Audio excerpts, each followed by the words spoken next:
When Maya was 10, home meant the small townhouse in Edison, New Jersey, where the heater rattled in winter and kids shouted in accented English outside. At 26, home felt like it had split into too many pieces. She stood in the kitchen now, laptop open on the counter, while her mother watched her with the tight patience of someone waiting for a storm to pass.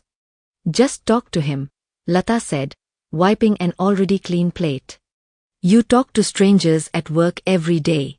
This is more important than that." "It is not about talking," Maya said. "It is about the whole thing. Biodata, horoscope, a 20-minute video call, and then my life is," she cut the air with her hand, decided. From the living room, her father's voice floated in. "Beta, you are overreacting. We are not forcing you into anything. Just meet the boy. See if you like him." Maya looked at the email from the matchmaker, Aditya Singh, 30, mechanical engineer, Lucknow, currently working in Noida. There was a PDF attached with his resume and a neat bio. It listed his parents' education, the family house, how many cars they had, even a small photo of their ancestral home. It looked like a corporate profile. "Why now?" Maya asked quietly. "I just got a promotion. I am finally leading a project, and you want me to rearrange my life for some guy I have never met." Lata put the plate down a little harder than she needed to. "Because we are not going to live forever. Because we see things you don't. There is a time for everything, Maya. You are 26. You think this American market will treat you nicely forever? You think loneliness looks glamorous at 40. Suresh walked into the kitchen, his reading glasses still on. "Listen," he said, more calmly. "We know you want partnership, equality, a career. We are not backward people. But you also said you wanted someone who understands your roots. This boy is from a good family. His parents are educated. His sister lives in Boston and works in a hospital. They understand our situation here." Maya glanced at the clock. She had a meeting with her manager in 10 minutes.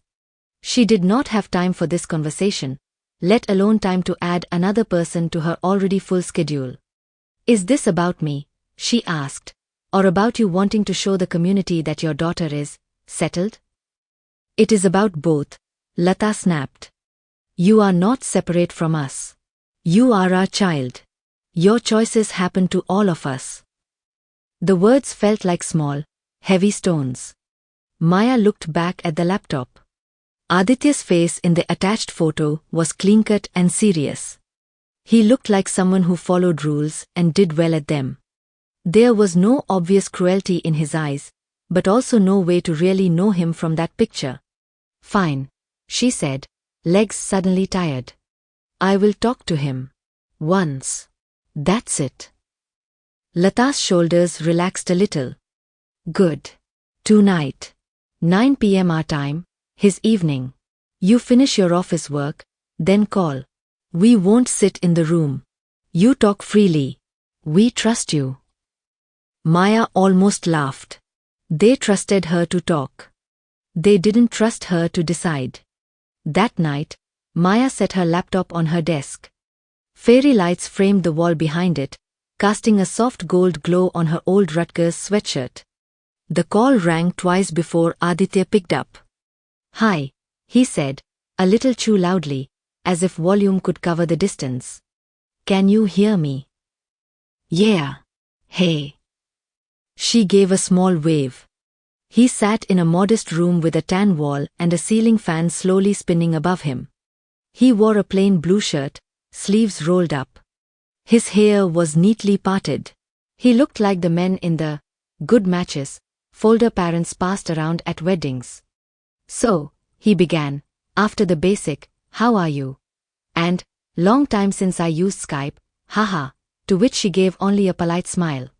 "You work in software?" "Yeah. I am a data engineer in New York. Well, I work from home most days." "Very nice. My sister, Radhika, She is in Boston. She keeps saying, Adi, you should come. There is more opportunity here. He smiled. Maybe now I have a proper reason. Maya shifted in her chair. You want to move to the US? Yes. Eventually. We thought maybe first marriage, then apply together, he said casually, as if he was talking about dessert after a meal. You already have citizenship. It will be easier. There it was. Not even 3 minutes in. She kept her voice neutral. Why do you want to leave India? Aditya blinked, surprised by the direct question. Everyone wants to go, he said, then paused. I mean, not everyone, but for better salary, better life. I worked hard, Maya. IIT, then this job. But here, the politics, the inflation. My father's business had some losses after COVID. I am the elder son. I have responsibilities. So you see marriage also as strategy, she asked. For immigration, I mean. He bristled a little. No, of course not. I want a partner also. I asked specifically for an educated girl. I told my parents, no housewife sitting at home doing nothing. I want someone who can stand with me. Maya's fingers tightened on the edge of the desk. Standing with you also means standing beside you, she said. Not behind you. He nodded slowly, as if checking her words for traps. Of course. I am not some dictator. Okay, she said. So what does partnership look like to you? Day to day. He frowned, thinking. Look, I come from a joint family. My mother and father, my younger brother, his exams, my sister's marriage we are still paying loans for. I earn, but it's not enough for everything. If I move there, I will start fresh. Maybe I will study again, do some course. For that time, you will be the main earner. That is fine. Later, when I earn more, I can take over. Take over what? She asked. The main responsibility, he said. Rent, big costs. You can focus on home if you want, or on a more relaxed job. But initially, yes, I will need support. Parents are getting old. We will have to send money. For festivals, for emergencies. Gifts, clothes when we visit. That is normal, no. Maya heard her own parents' tone in his words. The same idea that family obligation was not a choice, but a rule. And decisions, she asked.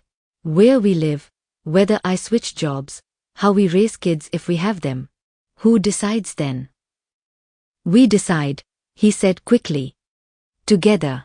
Of course I will have. Maybe stronger opinions on some things, because I have seen more family issues. He gave a small, awkward laugh. You grew up there, no? So you don't know all our dramas.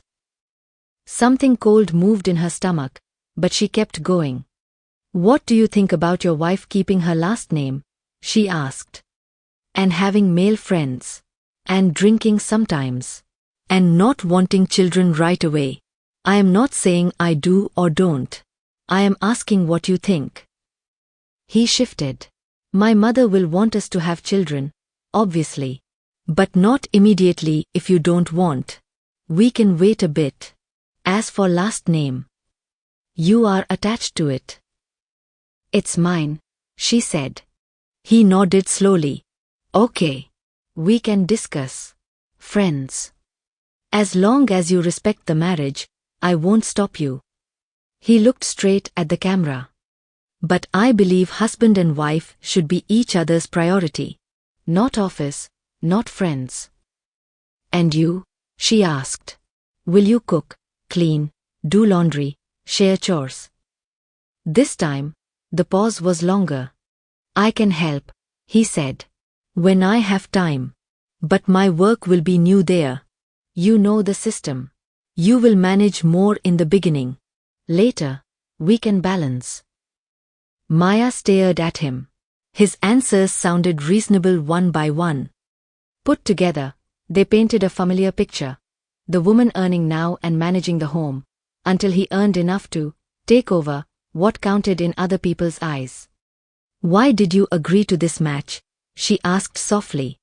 "Because you are settled there," he said, without shame. "Because my parents liked your family.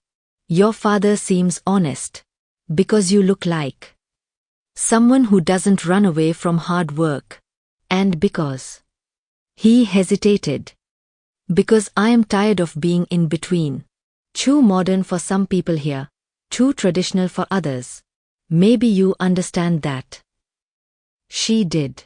That part, painfully, she understood very well. After an hour, they ended the call with polite thank yous and promises to think about it. Maya closed the laptop and stared at her faint reflection in the dark screen. She pictured the direction of the flow: money, expectations, emotional care, guilt. From her, as a US citizen and higher earner, to his parents' home in Lucknow, to siblings and cousins. Her life turning into a pipeline.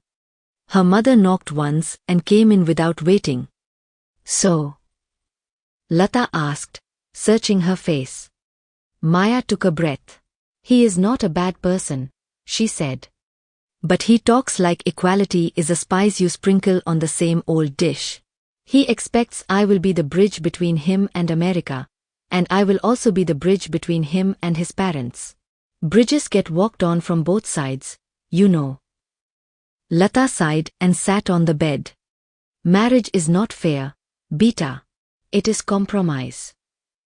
"Compromise is one thing," Maya said. "Disappearing is another." The pressure did not come like a big argument. It came quietly, from many directions. Her father forwarded her a WhatsApp from Aditya's father, full of greetings and praise. "Such a pleasure to connect with your esteemed family. Our Aditya is very impressed with your daughter's maturity." Her aunt in Texas called, just to talk, and then spent 20 minutes telling her how lonely life could feel for an unmarried Indian woman in America. Her younger cousin sent her Aditya's LinkedIn profile, with a voice note: "He looks decent, yaar. Mechanical engineers are solid, practical types." At dinner, her younger brother, Karan, poked at his Rajma and said, "Look, Didi, whether you like him or not, at least be honest. Don't drag it for months. They are already making plans in their heads. I can tell." "So you are on their side too?" Maya asked. "I am on my own side," he said. "I don't want to listen to this every night for the next half year." Suresh cleared his throat. "We are not planning anything," he said gently. "But they are a good family. Aditya is responsible. He is willing to move here. Do you know how many men in India say that and then insist on staying there after marriage?" Maya looked at all three of them: her mother's anxious hope, her father's careful calculation, her brother's desire for quiet. She imagined saying no and living with the sulking, the soft accusations of selfishness, the endless comparisons to other daughters who adjusted. She imagined saying yes and living in a home where every compromise would be labeled, "This is how marriage is." "I need time," she said. "You don't have much," Lata replied. "Other proposals will not wait. Nor will our health." In the end, her decision wasn't made in one big moment. It was made in many small, tired ones. She said yes 6 weeks later. The wedding in Lucknow was both familiar and strange. The smell of mehendi, marigolds, and haldi took her back to childhood trips to India. But the faces were mostly strangers, and the rituals felt more rigid than she remembered. At every turn, someone put another symbolic weight on her: a dupatta, a bangle, a necklace. Each piece meant, "You belong here," but to her, it felt closer to, "You are being claimed." Aditya's mother, Sunita, was kind but brisk. "We are very happy," she said over and over, her hands always busy.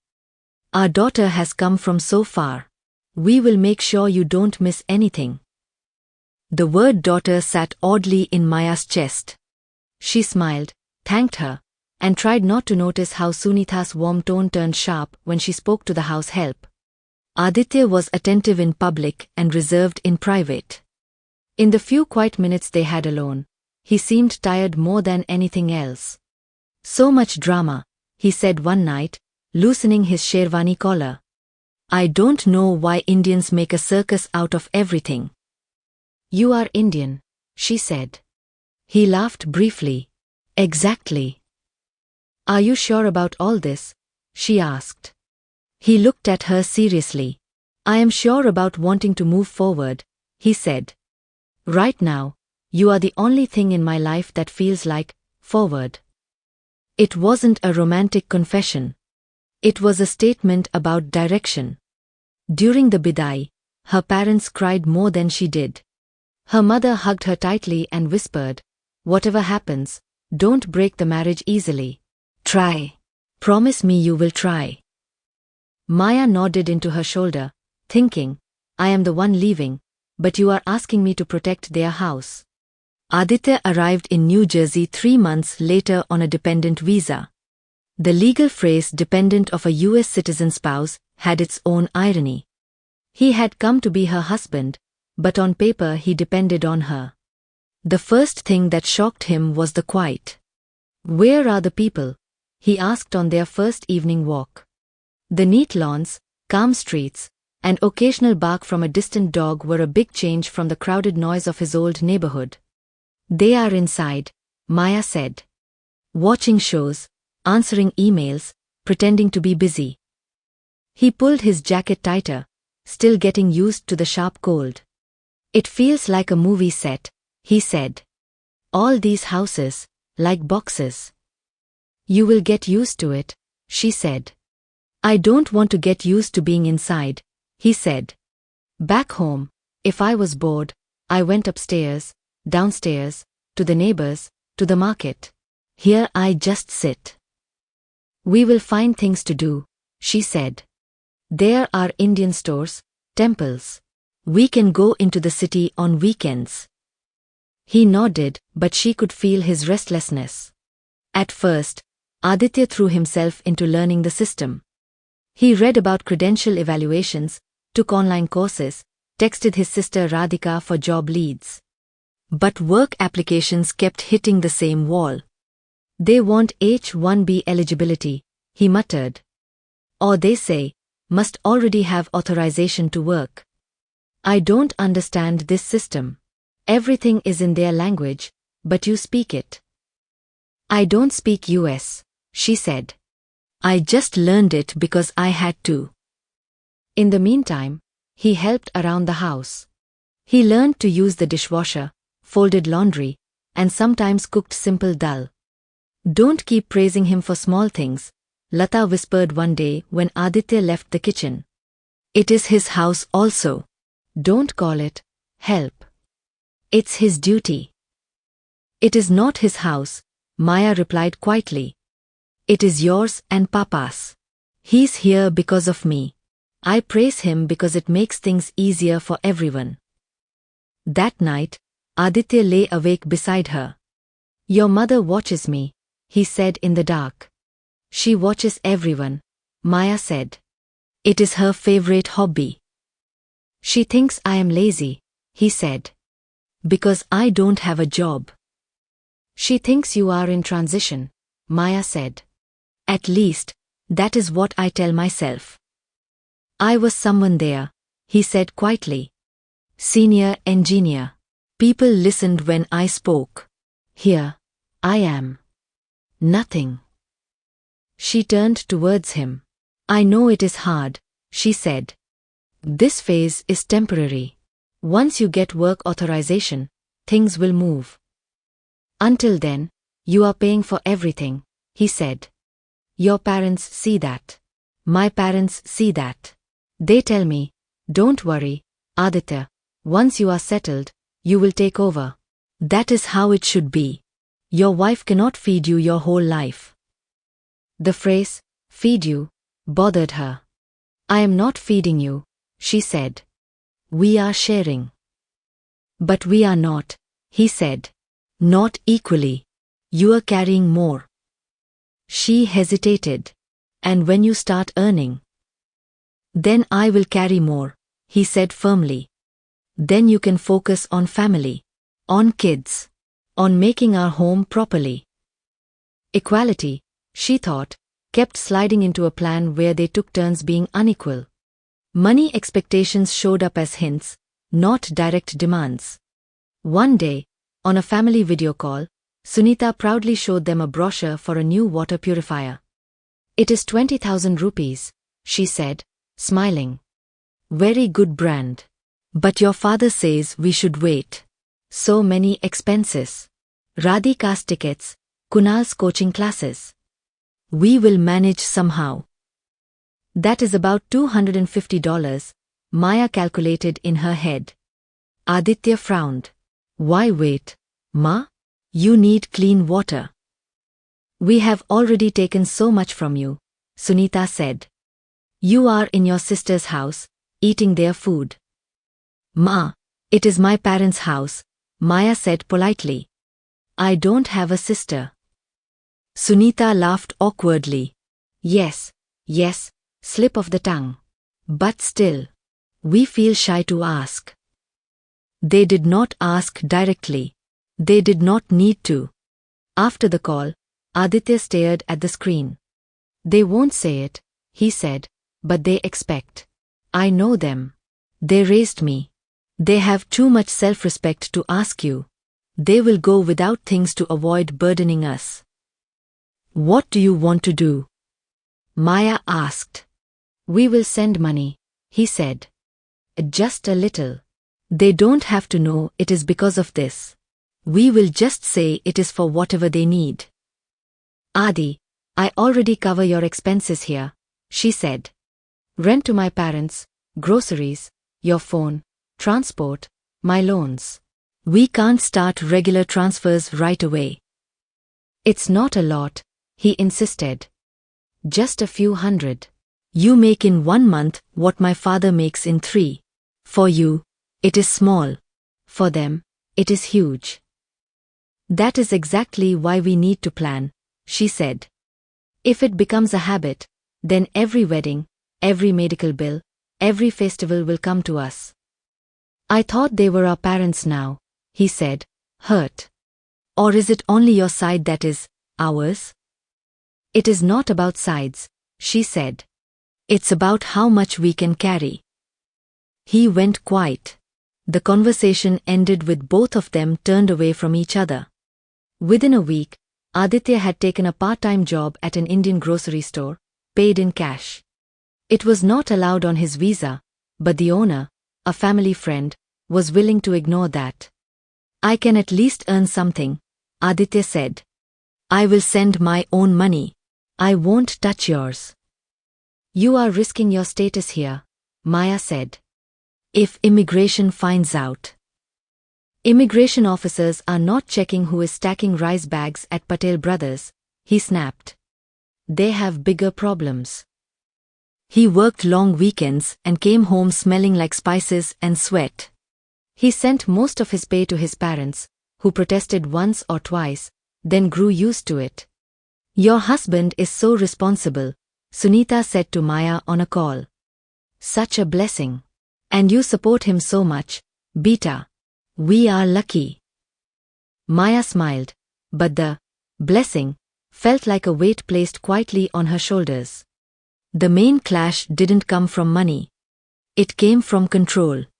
One evening, Maya told him she was going out for dinner with some college friends in the city. I will be late, she said, putting on her jacket. Don't wait up. Aditya looked up from his phone. Who all is going? He asked. She listed their names. And maybe a couple of their colleagues. Male? He asked. Some, she said. He frowned. You didn't mention that before. You didn't ask, she said. I don't like you going out with male colleagues at night, he said quietly. Especially when I am sitting here like a statue. First, They are their colleagues, not mine, she said. Second, they are Indian. Third, it is a restaurant, not a club. It doesn't matter, he said. Men are men. You think just because they are educated, they don't think things. So what? She asked.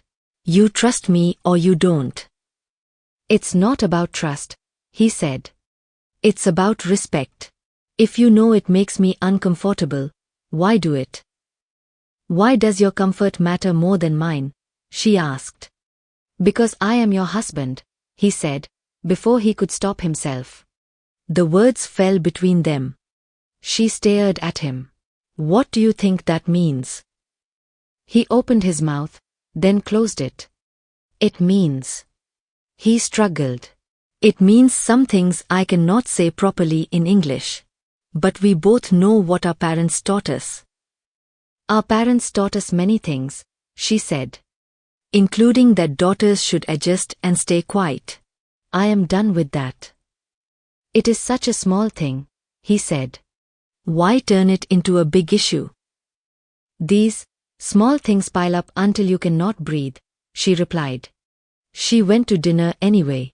He barely spoke to her the next day. The house slowly filled with invisible rules. Lata complained that Aditya did not touch her feet every morning the way Suresh did with his own parents. Aditya felt insulted whenever someone joked about him being a ghar jamai. Karan resented the constant tension. One evening, after a video call in which Lata and Sunita argued about which family's rituals should be followed for a puja, Maya stepped out onto the small balcony. The air was cold and clear. Aditya joined her a minute later, crossing his arms. They fight like we are property, he said. Our son, our daughter-in-law. They forget we are adults. Maya let out a short laugh. They remember we are adults when they want us to pay for things, she said. But for everything else, we are children. He smiled faintly. True. They stood quietly for a moment. You know, she said, you are not the enemy here. I know, he said. And you are not the problem. But we keep shooting at each other anyway. Because we are the only ones standing in the middle, she said. He looked at her. What do we do? He asked. This time he sounded truly unsure, not defensive. I am seeing a therapist, she said softly. Have been for a few months. I didn't tell you because I knew what you would say. What would I say? He asked. That it is American nonsense. That we should keep our problems inside, not tell strangers. She looked at him. But it helps. It helps me put names to things. Like guilt that isn't really mine.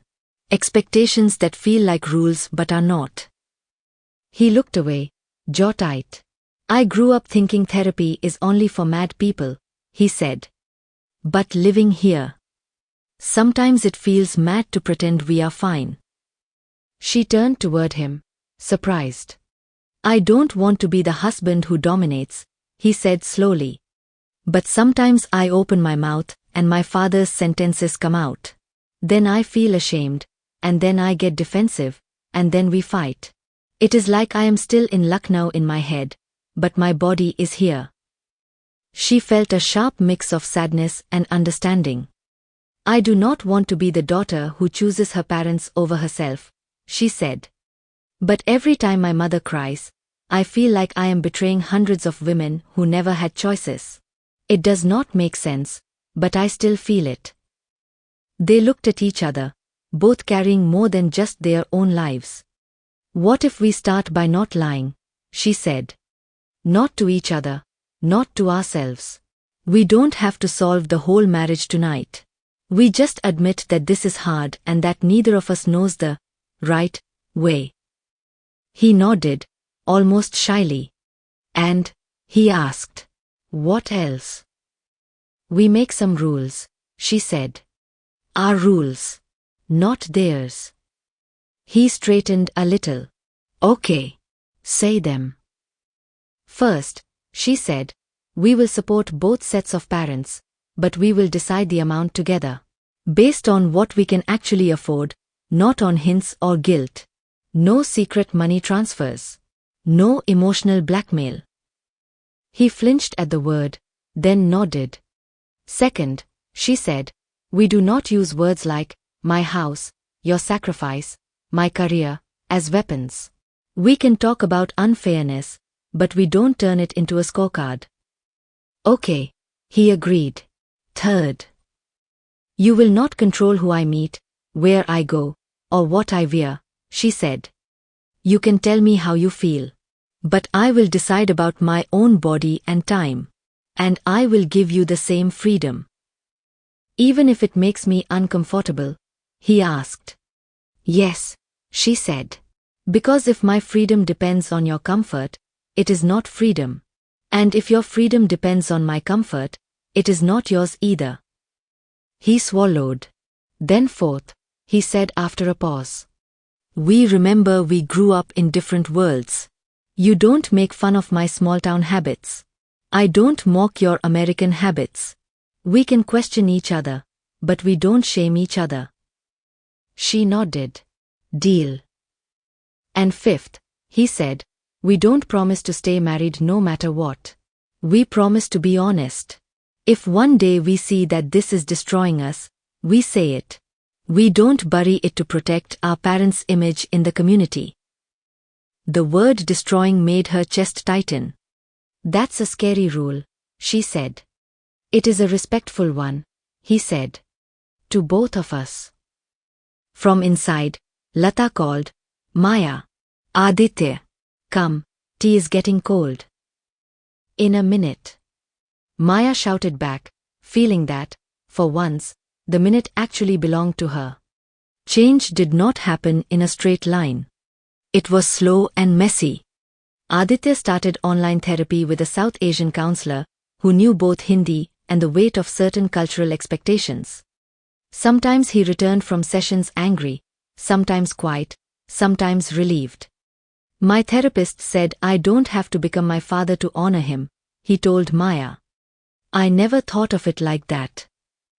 Maya's own sessions shifted from, my parents are the problem, to, the system shaped them too.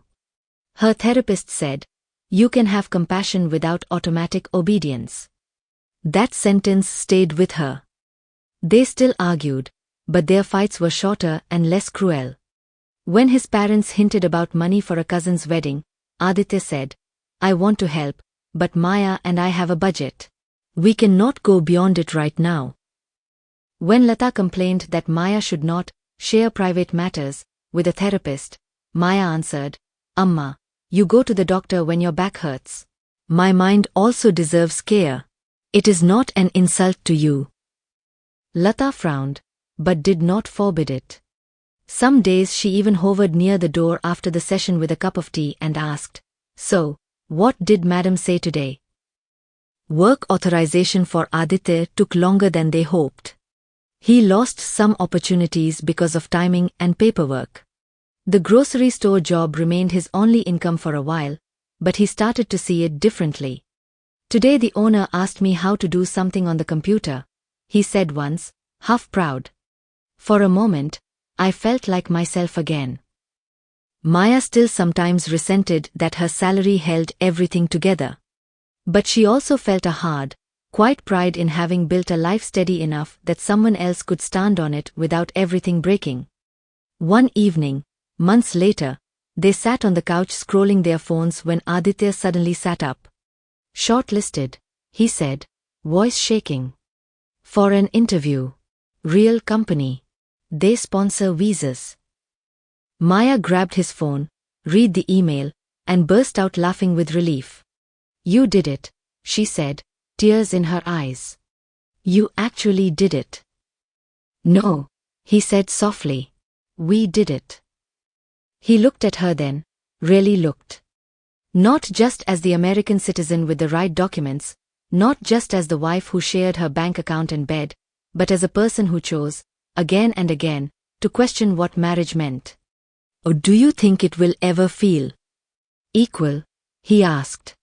She thought of equality not as a perfect balance, but as a moving one, like two people on a rope bridge passing bags back and forth so neither falls. Maybe not perfectly, she said. But it can feel fairer than it used to. That is a start. He nodded. In the next room, Lata's voice rose as she argued with Suresh about the TV volume. Somewhere in Lucknow, Sunita was probably on a rooftop talking about someone's daughter-in-law. The old systems still turned. But in a small living room in New Jersey, two people sat on a worn sofa, trying to live by different rules. The distance between India and America had not shrunk. The expectations had not vanished. But the space between Maya and Aditya felt a little less like a battlefield, and a little more like something they could, carefully, call home.